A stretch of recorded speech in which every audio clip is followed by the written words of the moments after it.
പിന്നെ ഞങ്ങളിങ്ങി തെക്കും ഭാഗത്ത് വന്നേ. അപ്പം നമ്മുടെ വലിയയുടെ ഉത്സവം തുടങ്ങിയാണ്. പിന്നെ ഒരു കാര്യം, തെക്കും ഭാഗത്ത് വന്നാൽ മാത്രമേ നമ്മുടെ കായലിലെ കൊഞ്ചും ഞണ്ടും കക്കയും മീനും ഒക്കെ നമുക്ക് കഴിക്കാൻ പറ്റത്തുള്ളൂ. അപ്പോൾ രാവിലെ എണീറ്റപ്പോൾ ഒരു മോഹം, ഇന്ന് ഞണ്ട് കഴിച്ചാലോ എന്ന്. അങ്ങനെ നേരെ ഞങ്ങൾ ഞണ്ട് ജോയി എന്ന് പറയുന്ന ഒരെണ്ണം എടുക്കുമ്പോൾ എൻ്റെ മോൻ്റെ വീട്ടിലോട്ട് വരുവാണ്. നല്ല ഇറക്കമാണ്, നല്ല ഭംഗിയാണ് കാണാൻ. ഫ്രണ്ട് നിറച്ചും കായലും പിന്നെ ഈ കൊട്ടകൾ കണ്ട അതെല്ലാം ഞണ്ടിൻ്റെ, ഇവിടെ ഞണ്ടിൻ്റെ ബിസിനസ്സാണ്. അങ്ങനെ പല തരത്തിലുള്ള ഞണ്ടുകൾ. ഈ ചെറിയ ഞണ്ടുകൾക്ക് 780 രൂപയും പിന്നീട് വലിയ ഞണ്ടുകൾക്ക് 1500 കിലോയ്ക്ക്. അപ്പോഴാണ് നമ്മൾ നോക്കുമ്പോൾ വലിയൊരു ഞണ്ട് കിടക്കുന്നത്.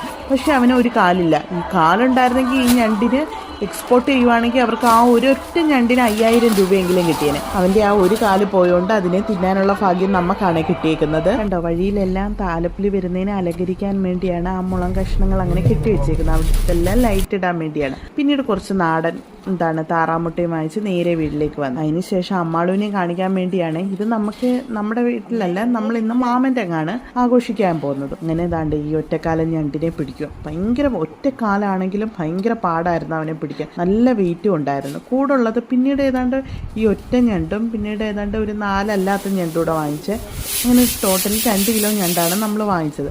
അപ്പോൾ വിചാരിച്ച് നമുക്കത് ഞണ്ടിനെ കട്ട് ചെയ്യാവുന്ന. അപ്പോൾ നമുക്കൊരാഗ്രഹം ഉണ്ടായിരുന്നു നമുക്കൊന്ന് കട്ട് ചെയ്ത് നോക്കാൻ.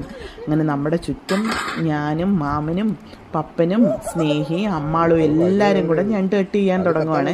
ഭയങ്കര പാടാണ്. നമ്മൾ ഒറ്റ കാലുണ്ടായതുകൊണ്ട് ഭാഗ്യം പെട്ടെന്ന് കട്ട് ചെയ്യാൻ തുടങ്ങി. അപ്പം ഞാനിങ്ങനെ പിടിച്ചു കൊടുക്കും, മാമൻ ഇങ്ങനെ കട്ട് ചെയ്ത് തരും. അങ്ങനെയാണ് നമ്മൾ. അപ്പോഴത്തേക്കും ഒരെണ്ണം എന്തോ പാത്രത്തിൽ നിന്ന് അടിച്ച് ചാടി. പപ്പൻ അതിൻ്റെ പുറകിനെ അതിനെ കുത്തിയെടുക്കാനുള്ള ശ്രമം നടത്തുകയാണ്. കെട്ടുണ്ടായതുകൊണ്ടാണ് നമുക്കിത് ഇങ്ങനെ ഇത്രയും ധൈര്യത്തിൽ ചെയ്യാൻ പറ്റുന്നത്. കെട്ടില്ലെങ്കിൽ ഭയങ്കര പാടാണ്, എപ്പോൾ കടി കിട്ടിയെന്ന്. എന്നിട്ടും അതിൻ്റെ കുഞ്ഞു കാലൊക്കെ വെച്ച് നമ്മുടെ ഇങ്ങനെ സൂചി കുത്തുന്ന കണക്ക് നമ്മുടെ കയ്യിലെല്ലാം കുത്തിയിറക്കും. അങ്ങനെ ഞാൻ എങ്ങനെങ്കിലുമൊക്കെ പാടുവിട്ട് ഒടിച്ചെടുത്ത്, മാമൻ്റെ കൈ വയ്യാത്തതുകൊണ്ടാണ്. മാമന് കൈ ആവുമെങ്കിൽ മാമനാണ് ഇത് ഇത്രയും കട്ട് ചെയ്ത് തരുന്നത്.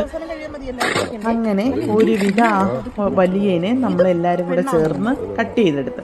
അപ്പോൾ മാമൻ പറഞ്ഞു അങ്ങനൊന്നും അല്ല കട്ട് ചെയ്യുന്നതെന്ന് പറഞ്ഞ് എൻ്റെ അടുത്ത് പറഞ്ഞ് നീ ഒന്ന് പിടിച്ചു തന്നാൽ മതി, ഞാൻ കട്ട് ചെയ്യാമെന്ന്. അങ്ങനെ 2-3 പിച്ചാത്തികളും ഒക്കെ എടുത്ത് വെച്ചിട്ട് ഇങ്ങനെ മാമൻ കട്ട് ചെയ്യാൻ ശ്രമിക്കുകയാണ്. അതിൻ്റെ ഇടയ്ക്ക് താണ്ട് പപ്പൻ്റെ കൈ വരുന്നുണ്ട്. എന്തായാലും എല്ലാവരും കൂടെ വിചാരിച്ചുകൊണ്ട് അതങ്ങനെ അങ്ങ് കട്ട് ചെയ്ത് തീർത്തു. അതിനുശേഷം മാമി അവിടെ ചെന്നപ്പോഴത്തേക്ക് വലിയ കൊഞ്ച് വാങ്ങിച്ചു വെച്ചേ. അങ്ങനെ മാമി കൊഞ്ചൊക്കെ ക്ലീൻ ചെയ്ത് താണ്ട് കൊഞ്ച് പൊരിക്കാനുള്ളതും ഞണ്ട് റോസ്റ്റ് ചെയ്യാനുള്ളതും ഉള്ളിയൊക്കെ അരിഞ്ഞു വെച്ചതും ഞണ്ട് റോസ്റ്റ് ചെയ്യാൻ പോവാണ് മാമി.